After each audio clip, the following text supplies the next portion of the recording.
Darsimizda Faradayning birinchi va ikkinchi qonunini o'rganyapmiz. Buni amaliy o'rganamiz. Demak, Faradayning birinchi va ikkinchi qonuni bu elektroliz hodisasi haqida, ya'ni elektroliz hodisasi bu o'sha eritma ta'sirida moddani musbat va manfiy ionlarga ajralish, ya'ni tuzni natriy va xlor ionlariga ajralib, katot va anodda yig'ilishini ko'ramiz. Qisqasi mana oddiy lampa, mana oddiy lampa batareyasi bor.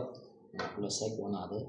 Endi bu toza suv, ya'ni kranli suv, qisman tuzi bo'lishi mumkin, lekin toza destillangan suv bo'lsa, elektr tokini o'tkazmaydi. Xo'p, tekshirib ko'ramiz, qani. Mana tepadan ham ko'rsatdi buni hozir. Mana bir-biriga tik turgan yo'qda, mana suvda ichida tekkan yo'q, demak lampa yonmayapti. Lampa tomonga solib katta ekan. Endi unga tuz tashlaymiz. Tuz tashlaymiz burada.